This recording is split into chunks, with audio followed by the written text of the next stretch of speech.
So the first question, what does the concept of liturgy mean for humanistic Jews? How would you describe what humanistic Jewish liturgy is?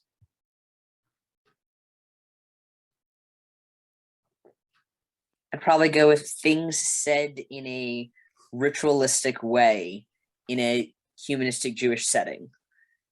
Whether that's, Baruch or Haolam, etc., or words for a Seder or whatever. And as long as like a group's doing it in sort of a somewhat ritualistic way, I'd probably categorize it as liturgy. Well, would you call like a prose paragraph that's read as a kind of meditative reading? I would if it got done regularly, so it became a ritual. Okay. I'm not sure I agree with that exactly. I'm not having been really raised in a religious tradition. It's hard for me to. I kind of think of the Catholic, liturgy, which is monotonous repetition of saying things like the guy that got in trouble because he said we baptize you instead of I baptize you, and so everything didn't count. Or the Muslim that doesn't wash quite correctly, and then what they do doesn't count. Which is what you were saying earlier about the temple sacrifices. Like it had to be exactly this measure of that, right. And that was very all spelled out.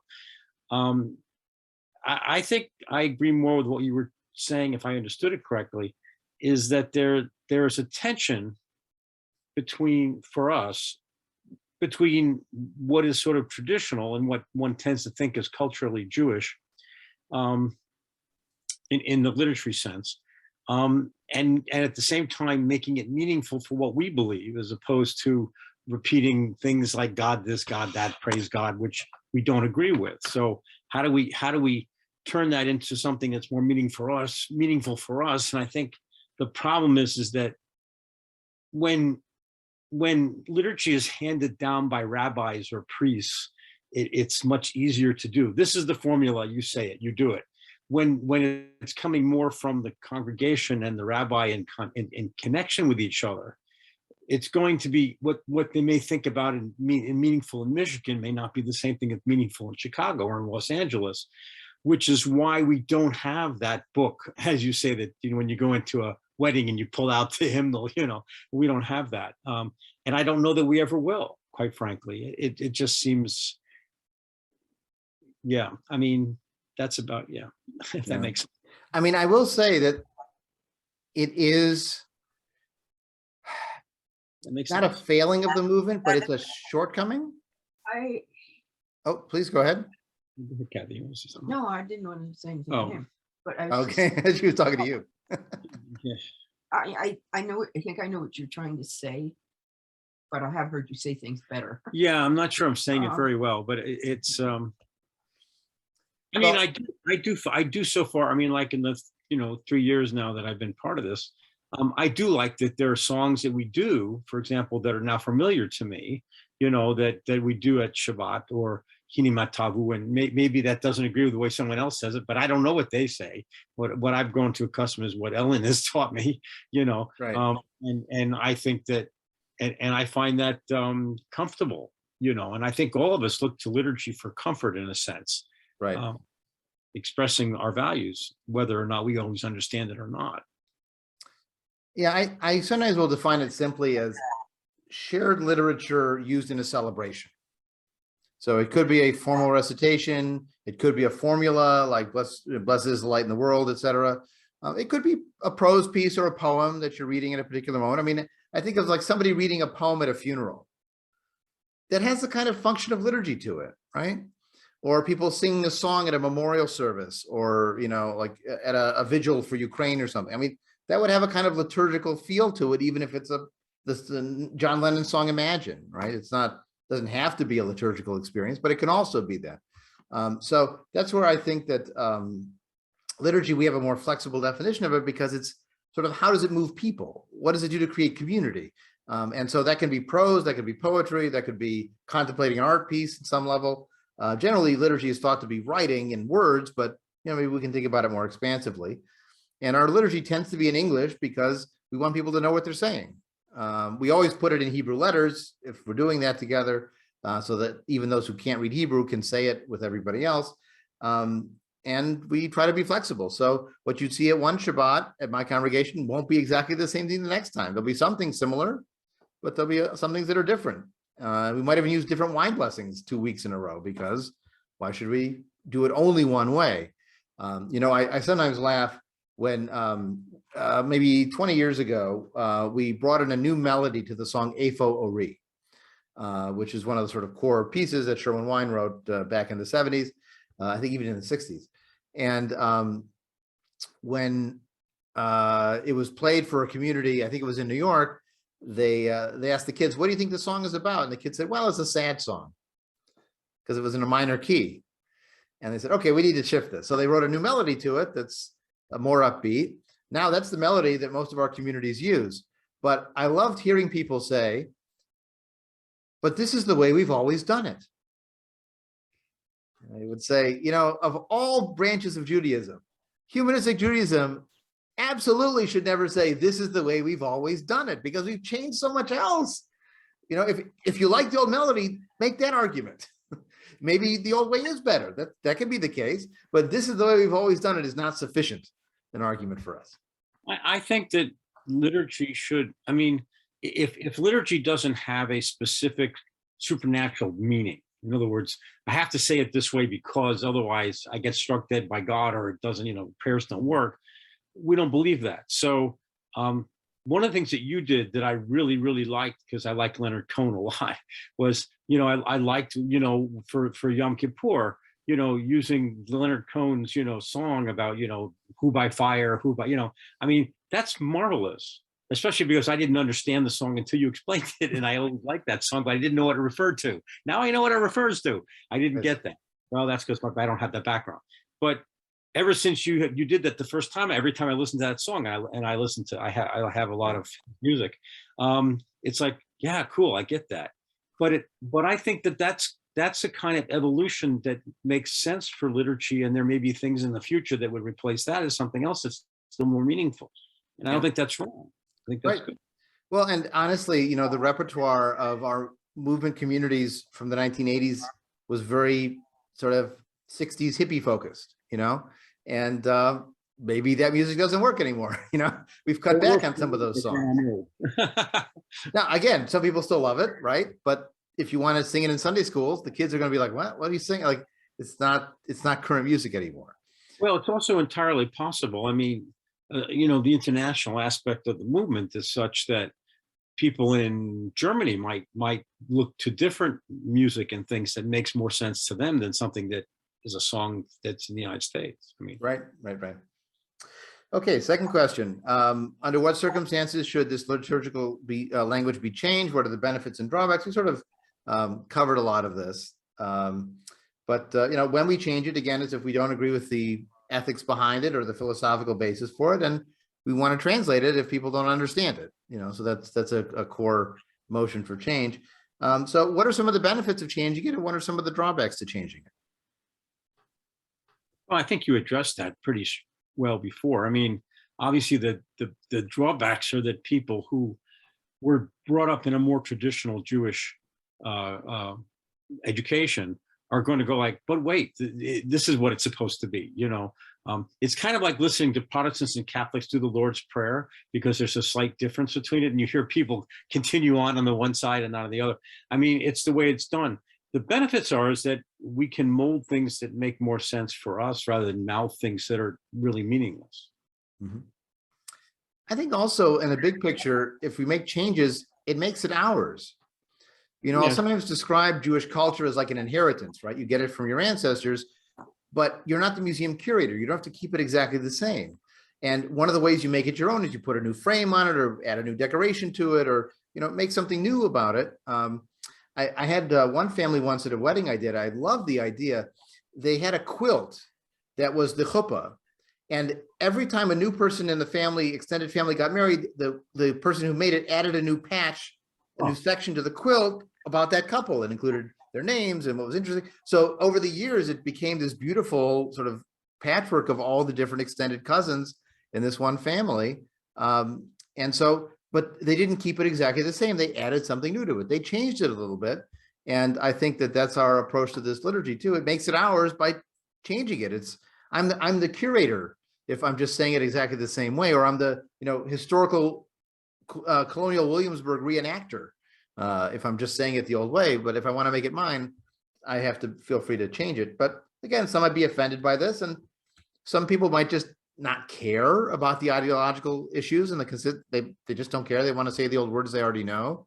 I mean, I will say one of the problems in our movement is that sometimes people come to us and the only thing they remember from Hebrew school is Baruch Atah Adonai, and then we've changed that too. So, so we've set up a particular challenge. Then this talks more about Shabbat and Havdalah, which we talked about in earlier classes about the holidays. So let's talk about number 5. What are the benefits and the drawbacks to creating a humanistic Jewish Siddur?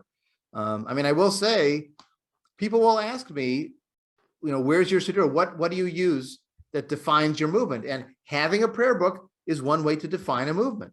The Reform movement has periodically redone its prayer book because the movement had shifted in its ideology. They had a prayer book called Gates of Prayer that dated back to patterns done in the 1860s that lasted all the way till the 1960s.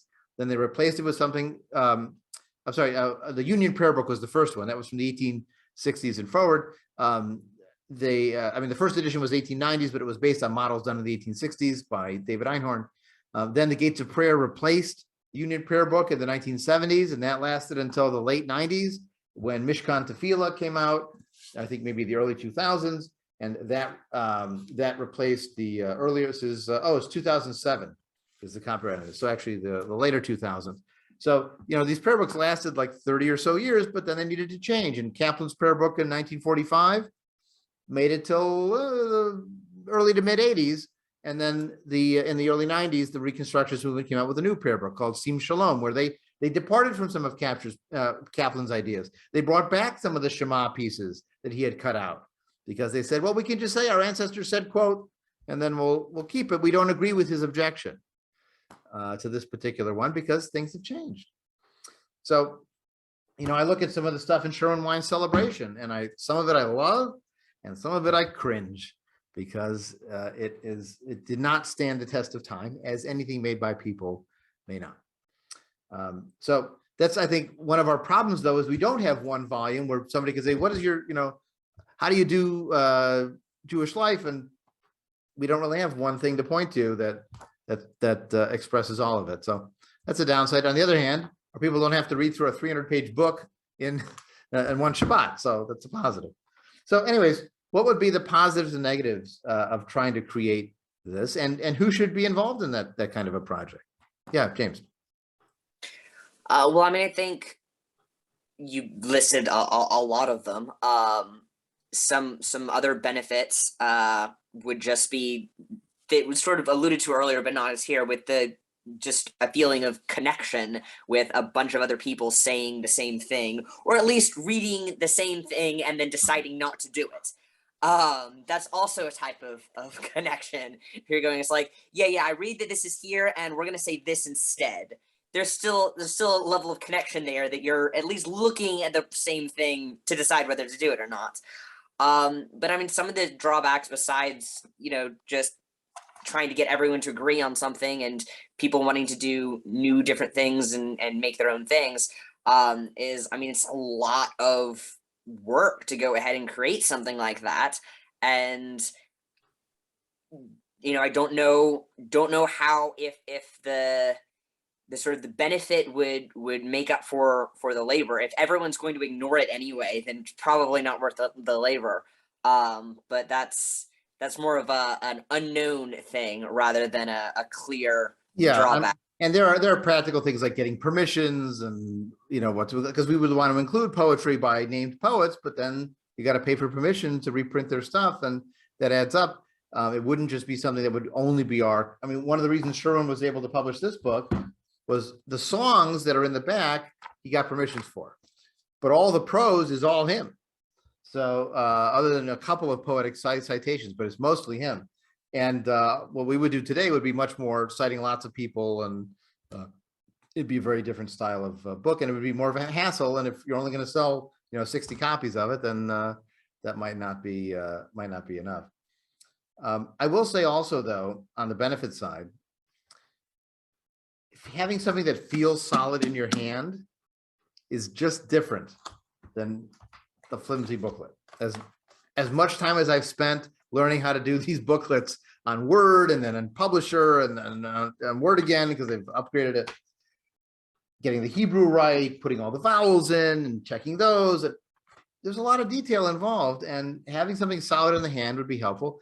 And certainly for communities that don't have rabbis. We have a lot of humanistic Jews out there who may not be part of any community locally, or maybe part of a smaller community that doesn't have a rabbi. And if they had a book that had everything in one book, then they could do that. That might be much easier for them. Or as a personal thing, they're fun to read. And it would just be really, really fun to read one of them. Well, that depends on what you define as fun. That's for me. That's up to you. Yeah, Laurie. I have a question.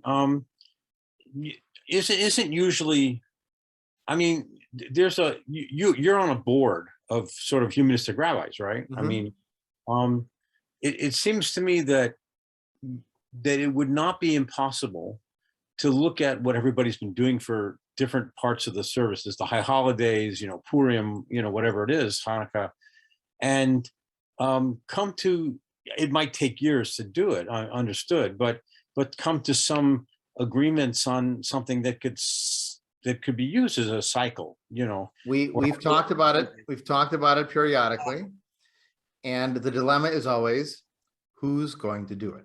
Who's going to do it, and who's going to be the ultimate authority as to what goes in it as well. Right, what goes in, what goes out. Are people going to be offended if this gets in and this doesn't get in? I mean, it's a very complicated process. To some extent, Here Is Our Light is an attempt to do something like that. It's an anthology of readings and meditations by me, by other people, by a variety of contributors. So it's an attempt to do something like that, but it's not like a prayer omnibus or a Siddur collection. Now, if you look on Amazon, there is someone who's written a book he called the Jewish Humanist Siddur. He just wrote it himself. He drew on stuff other people had done, but I never saw it before it came out.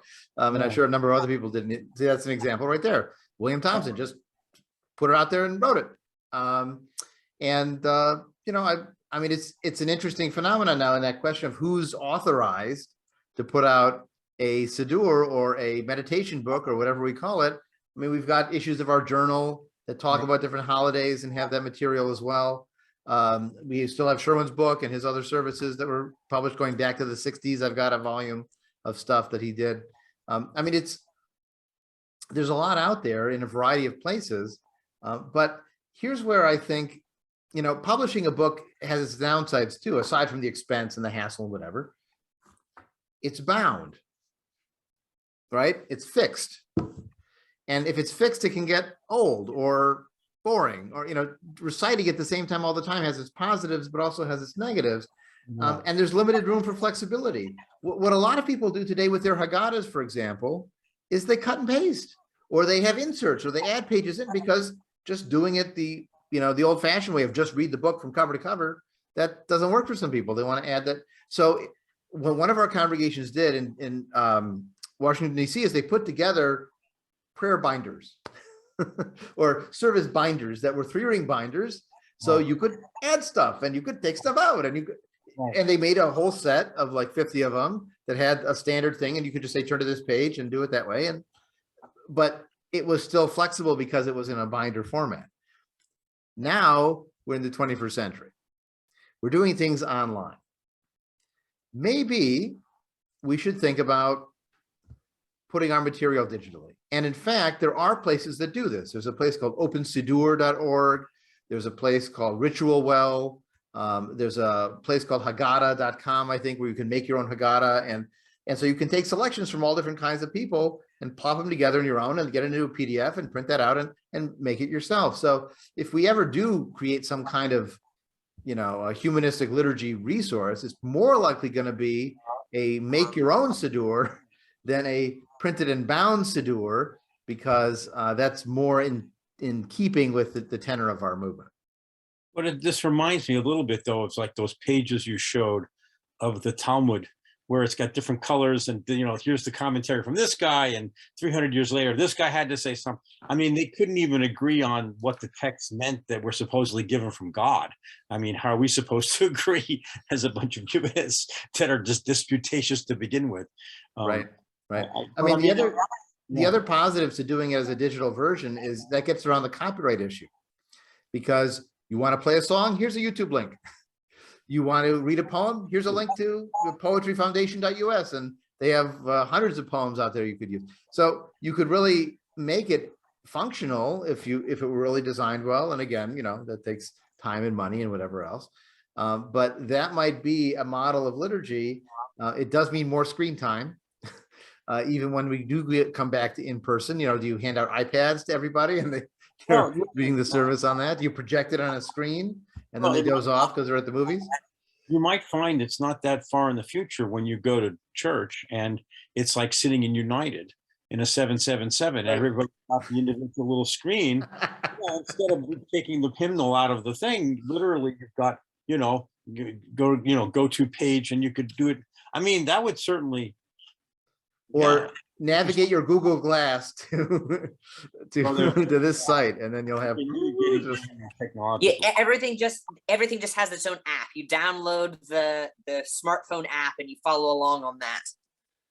Yeah, but then what you'll find, James, is that while the preacher is giving the sermon and everything, people are playing games on the various screens, and then half of them aren't paying attention. So you'd say that like at the downside. I don't see. Well, I'm just saying, as a retired professor, I've seen a lot of stuff going on in the back of the classroom when they're supposedly taking notes on their computer, which I don't think they're doing. I will say there was an anecdote about a congregation, I think it was in California, where they wanted to have a meditative service.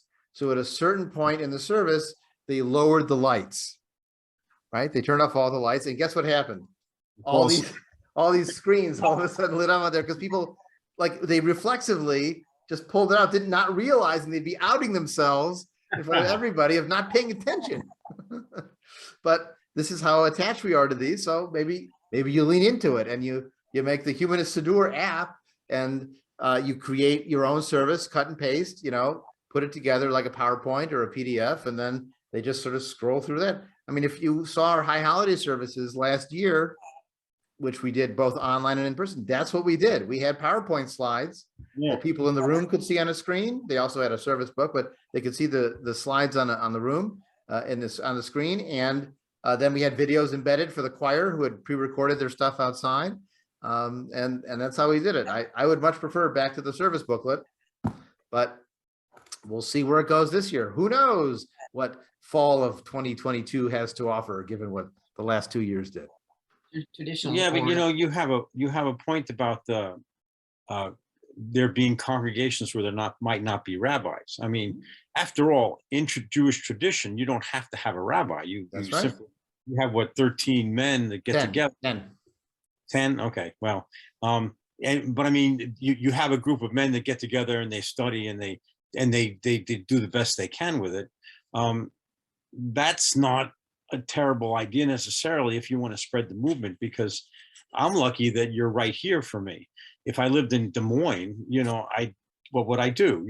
I mean, I guess I could get on Zoom now, but it's not quite the same thing as having, and I suspect that there are plenty of fertile ground around this country in cities, especially in urban areas, where you could have humanistic congregations where we don't have them. We don't have the rabbis to staff them. Right. And it's not an accident that William Thompson, who wrote that Humanist Siddur, lived in South Carolina when he wrote it. Yeah. There wasn't anything local for him, and this met a need that was out there, and other people have bought it, and it's got good reviews on Amazon. So this is a case where there was a need, and it was being met. And this is the last piece about liturgy. Our rabbis are in charge not because they have any kind of cosmic authority or because they've been appointed dictator for life. We're in charge in theory because we know something and because we have expertise and ability, but we don't have a monopoly in any of those things. So any attempt to create a movement prayer book would, of course, involve both lay people and and rabbis involved. And that's what the Reconstructionists did when they did their new prayer book. The first Right. one Kaplan did, he did it. Or he did it with a small committee of people that he bounced things off of, who were all rabbis too. But when the movement did it in the 80s, they said, we need to involve lay people in this. They thought the first time lay people were really involved in the creation of a prayer book, because they're the ones using it, right? There are a few rabbis, there's a lot of lay people. So maybe their input might be useful to creating what's meaningful. And you know what humanistic Jewish liturgy will look like 50 years from now, it looks very different than what it looked like 50 years ago. Yeah. And we don't know what the future is going to do. They're going to make their own choices. You know, Yeah. maybe when I'm a rabbi emeritus, I'll come back and say, that's not the way we used to do it. And I'll be entitled because I'll be old and cranky. But Yeah. philosophically, I should be flexible because in the end, that's what our movement's all about.